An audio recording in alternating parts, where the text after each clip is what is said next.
In the next 30 years, Alaskan average annual temperatures are projected to increase another 2 to 4 degrees Fahrenheit. Well, the impact of climate change is already very real for villagers on an island in northern Alaska. They're being forced out of their homes because of rising sea levels. The glaciers are measured by a number of different ways. One of the most obvious ones is using repeat photography, where we go and occupy a site from which a photographer took a picture in, say, 1910. This warm trend is causing intensified flooding, sea level rise, warming oceans, less and thinner sea ice, coastal erosion. A thawing permafrost layer can lead to severe impacts on people and the environment by turning into a mud slurry that cannot support the weight of the soil and vegetation above it. Even infrastructure such as roads, buildings, and pipes could be damaged in the coming decades. So, I decided to visit Alaska before all that happens. I rented a 32-feet RV for my 5-day road adventure. I flew American Airlines from Dallas to Anchorage, a 7-hour flight. My research had told me to take the most scenic route from Anchorage to Seward, but I learned that if I wanted to see the Aurora, then I needed to be in that belt around Fairbanks, and the chances were high in the next 2 to 3 days. So, I decided to go to Chena Hot Springs. I had 3 goals for my trip. Number 1, see northern lights. Number 2, explore the Alaskan wilderness and wildlife. And finally, number 3, experience the impact of climate change through my own eyes. As the luck would have it, I would end up tired with all the driving and sleep, ultimately missing the northern lights. For my second goal, I'm heading to Denali National Park. We're gonna go to the visitor center and then from there try to take a bus tour for deep inside the Denali forest region and that whole area where the regular cars cannot go. All right, let's go.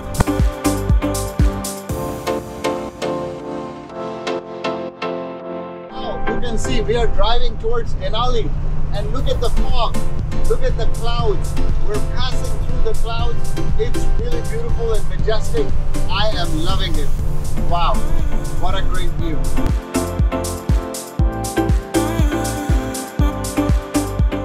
Now we've reached this gas station near the Denali Visitor Center, and this monster has taken 51 gallons of gas, 234. This is the maximum I've ever filled gas. This is crazy. $234. If you watched my last video where I gave a tour of this RV, you would remember we talked about how much it cost to fill up this monster RV. Well, this time it took about $234 to fill up this 55-gallon tank. That's a lot more than the $175 we had budgeted for earlier. If you're planning to visit Alaska, you should budget around $4,000 for 2 people. So far, I've spent $1,275 on the RV rental, $1,325 for the flight, and the gas would be another $1,000. So I have a remaining budget of $400 for food and different experiences. Now we've arrived at the visitor center. Let's go ahead, get started, and go to the deep interiors of Denali National Park and Preserve. If you ever plan to visit this place, you gotta check out the visitor center and the surrounding area. The center is only open during the summer, and it is the main spot for welcome and information by the National Park Service. You'll find a restaurant, a gift shop, a bus stop, and a railroad depot nearby. You can watch a park film, explore some exhibits, talk to a ranger, and pay the entrance fee here. So now we are going out and away to do some hiking. So I'm wearing my hiking boots. We have a few options here. When you come to the visitor center, you could take a bus that takes you 47 miles or something, and you could enjoy some beautiful views. You can't take your own car there. Also, you have other options like renting an ATV. You could do some other like zip line type activities as well. That's about $150. You could also do dog sledging. I think there's water rafting too. So lots of activities here in Denali Visitor Center. I'm gonna go ahead and take some Alaska beer with me so that when we reach the top we can enjoy. And right now I'm not going to drink though, because then I become lazy. And then we're gonna take a Cayman Jack as well for Mega, and then some hummus. So that's the plan.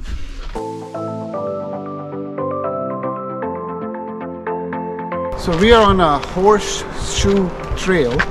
This is shaped like a horseshoe. It's really beautiful and it's not very strenuous. So it's easy to do. In 2 hours you could do it. Let's go. Thankfully, hiking on the Horseshoe Trail at Denali National Park is free. This trail is a popular 2.1-mile loop trail that offers stunning views of Horseshoe Lake, the Nenana River, and the surrounding mountains. The trail kind of hugs the landscape like a horseshoe, hence the name. You'll find yourself surrounded by the kind of wilderness that makes you forget about your phone. So now we're going to continue down the hike and go to the lake, and that's where we might spot some animals. So I'm gonna get some good shots of animals because they all have to come to the lake to drink water. So that's the plan. Let's go down. We saw a few people who were like, hey, be careful. But hey, you know what? Let's have a beer encounter. I'm looking forward to it. Amazing. After a short walk through the forest, you'll reach an overlook with panoramic views of Horseshoe Lake. From here, the trail descends steeply to the lake shore. The descent is well maintained, but it's a little bit of a workout, so be sure to take your time. Nice. Well, I think I'm gonna go ahead and picnic here. Let's have a beer, let's set our table, let's have some chips and rock and roll. This might be a good picnic spot. Some beautiful views. Look at that mountain as well. Oh my God.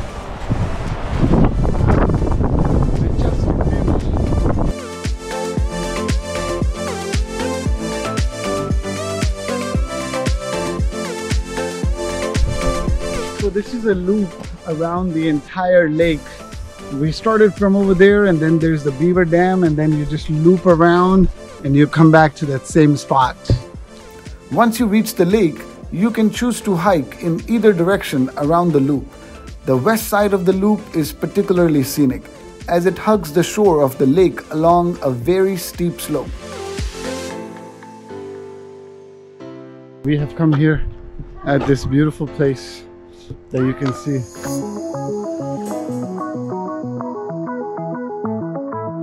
Denali National Park is home to some of the most fascinating wildlife in the world.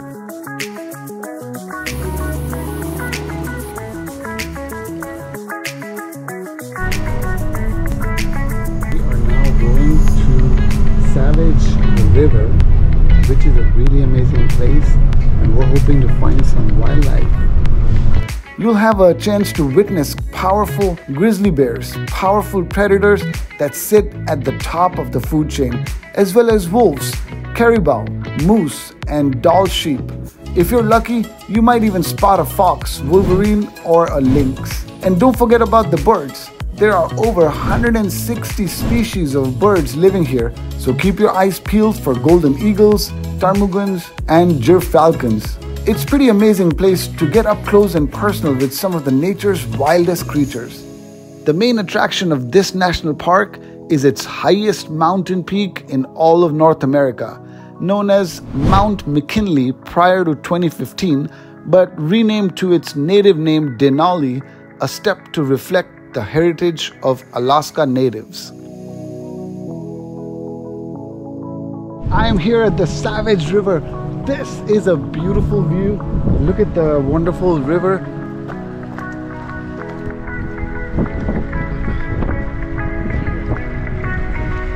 I almost fell while hiking down here, and I've come here to this beautiful spot.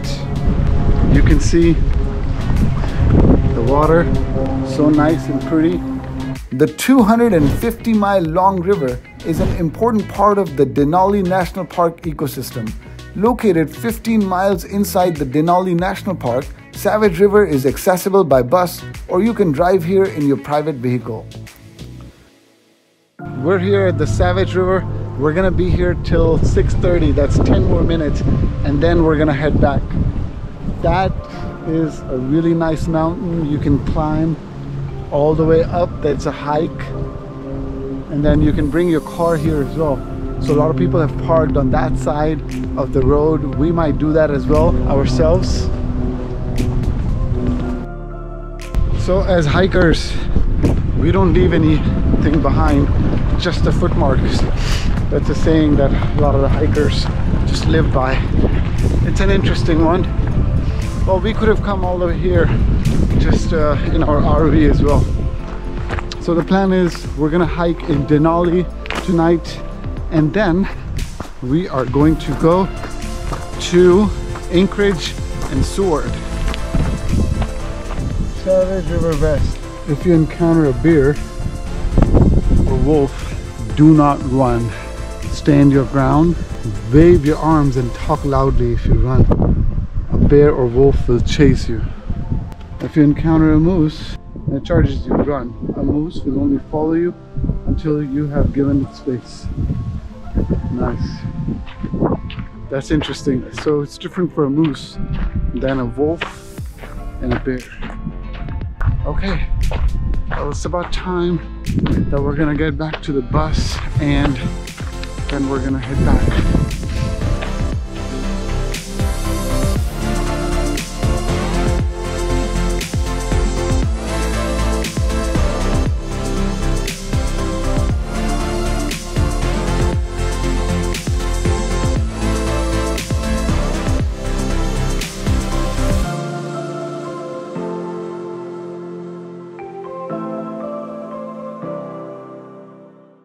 Hey guys, we have gotten logged out of the car. I don't know what to do now. I mean, some windows are open. Yeah, if we can go from here, then that's it. Then we're golden, right? You have to break this, but that still might be easy. Let's find other ways. This is crazy. When we stopped to fill the propane, we got out of the car and unfortunately left the key inside. We gotta see how we climb up. So do they have like a ladder? I don't think they have this. I climbed on this and then I went up there. No, you can climb on my head. No, climb on my head. On my head, yeah. No, on my head, on my shoulder. I don't think so. That's a good idea, Aru. Are you sure? Yeah. Wait a minute, okay? Take your time. Don't fall. Don't hurt yourself. Good. Easy. Hey, did you make it?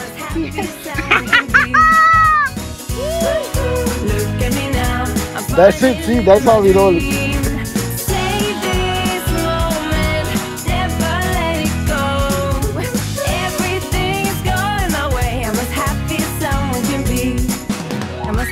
Someone can be. Good morning. Wonderful black coffee.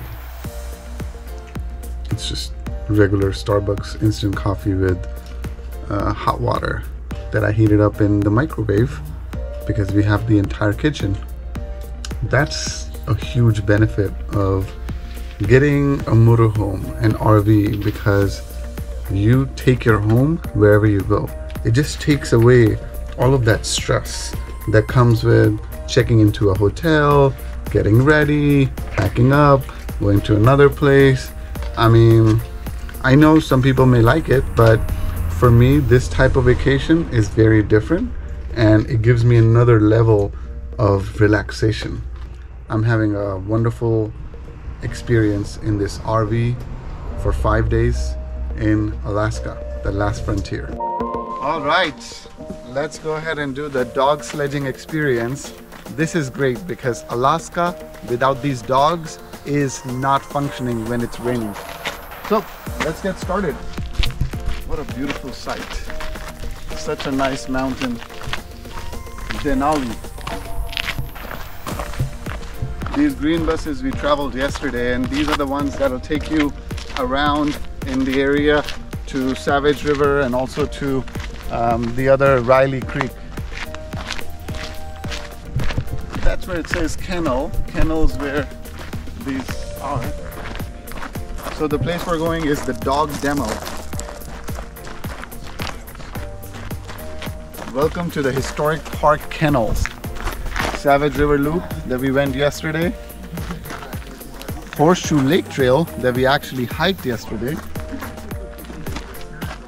And beautiful dogs. Let's go check them out. And anyone that is standing over there, just be mindful of that fork once the presentation begins. And then the rest of them will leave in a staggered way so that you still have time here. And I'll make an announcement before the very last one leaves. If you want to walk back to the visitor center, all you have to do is walk back to where the... Dog sledding, also known as mushing, is a traditional form of transportation and a recreational activity that involves a sled or sleigh pulled by a team of dogs. This practice has its origins in the Arctic regions, where indigenous people relied on sled dogs for transportation, hunting, and communication. While the cars became popular in the 1920s, during the harsh winter weather, sled dogs have helped maintain the wildness of the Denali National Park. The risk of getting stranded in a car is high, so these sled dogs are a more reliable way for transporting goods, people, and messages across vast snow-covered landscapes. So that is the original dog, Buck. That was the only dog that was remaining around that World War period, and then he died. So very significant, only dog, very famous dog right here.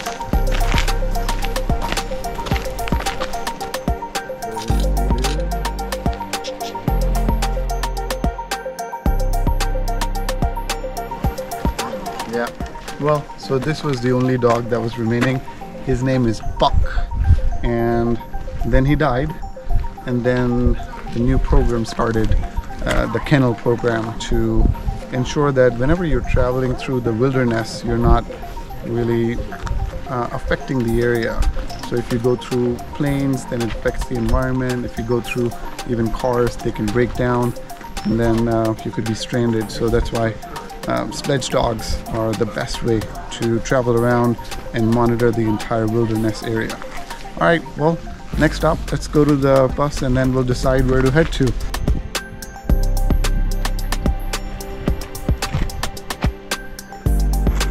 Mother of the kennels, Susie. And then these are all the dogs. It's not like you can just do it anywhere in the world. So go for it if you're feeling adventurous and if you're a dog lover.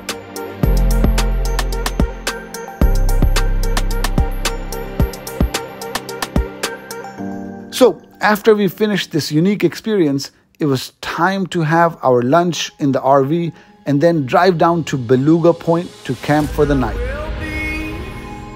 The last to fall. I won't shed a tear for them to see. All right, guys, welcome to Beluga Point. So this is an important place when you're driving from Anchorage to Seward. And today it's very windy, so I'm still gonna try to go out and see what it's like. Because it's not that cold. So it looks like Beluga may be this. People are going and hiking over there too.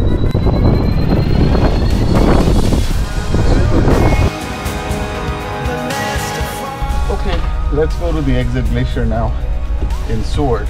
It's going to be about an hour and a half drive from here. We're in the middle of Anchorage and Seward, and this is right around Beluga Point, which is an important place.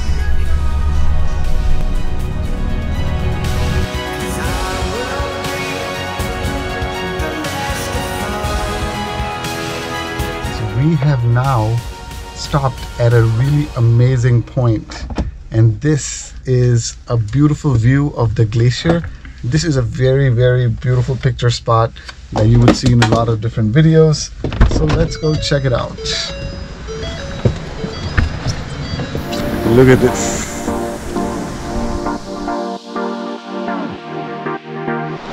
So this is the exit glacier.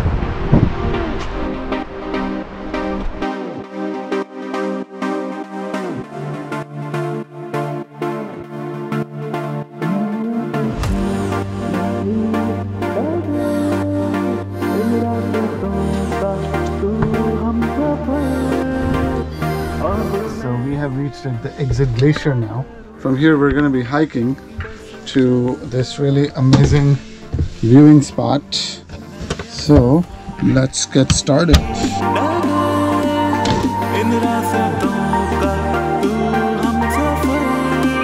Exit Glacier Nature Center. You can easily drive to Kenai Ford's National Park's Exit Glacier, and hiking up to it is once in a lifetime experience that may be very different in the coming decades. The weather is really nice and there are not too many bugs. It's really an amazing hike and it's not strenuous at all, so anybody could do it. While the scenery is incredible, as you hike up the mountain to experience the views of this glacier and the Kenai Mountains, you can't help but notice the impact of climate change. When you reach the top, you'll see incredible Harding ice field. There are so many streams coming there, like all these waterfalls from the water that comes down from these glaciers melting. There was a picture over there, like what the Exit Glacier used to look like in 2011 and where it is in 2023. Oh my god, it's mind-boggling. It's eroded so much. But anyways, that's the picture today. So let's go get a closer look.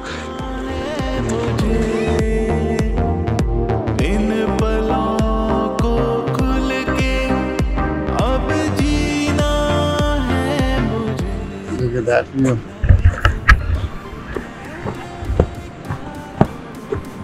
I am here now at this beautiful spot.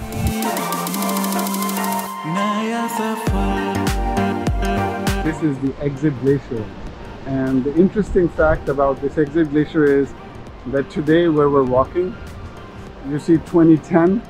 Until 2010 there was ice. This glacier extended till here. If you go further there, you'll see 2005, and that's what it means. Like, until 2005, all of this was covered in ice. So none of this you were able to walk on. This is like brand new lands that have been now exposed. And over there as well, you can see the glacier receding. And yeah, so right at the point there, there's going to be the 2022, 2023, and then, you know, beyond, it's going to continue to melt because of the global warming. So whatever we can do, you know, on our level, we must pledge and do our bit for the environment. Words cannot describe it. The glacier is barely visible from the trail as it has retreated so far back up the mountains. I suspect it'll be gone from the view in less than 10 years.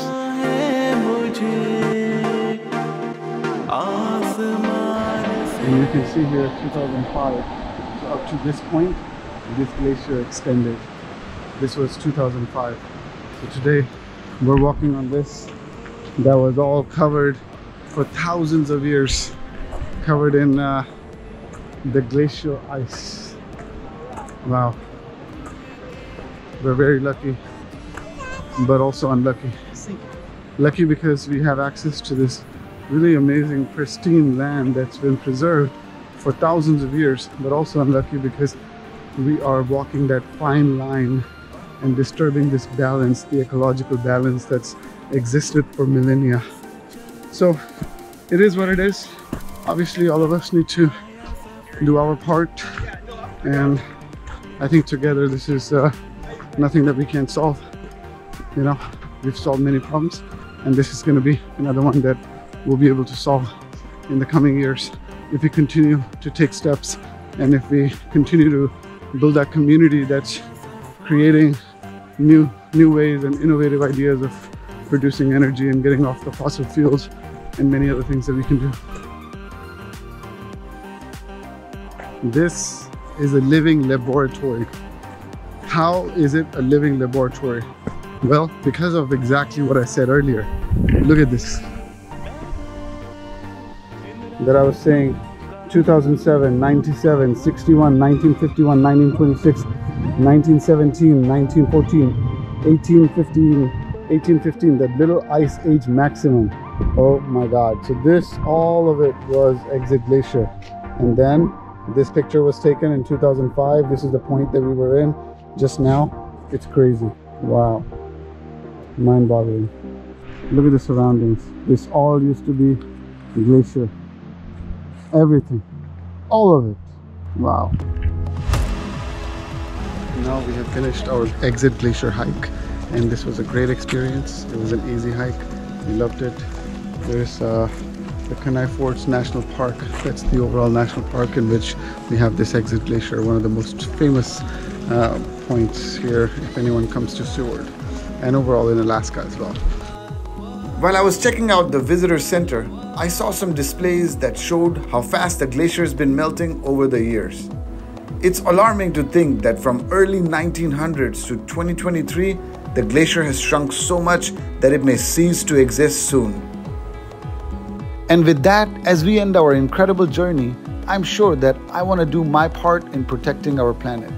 While Alaska, the last frontier, is beautiful, it is crying for help and support from leaders of tomorrow. Renting a gas guzzler RV was not the best sustainability practice, but I've grown and realized that I will make better choices as I travel the rest of the world. I feel grateful for my luck to have an opportunity to explore this unique part of the world. The memories we've made will last a lifetime. If you're new here, consider subscribing, as I have one of my toughest experiences coming soon, where I got drugged and robbed by 4 women in Rio de Janeiro, Brazil. And then next month, a whole series coming up when I take my mom and dad to Sri Lanka, the pearl of Indian Ocean.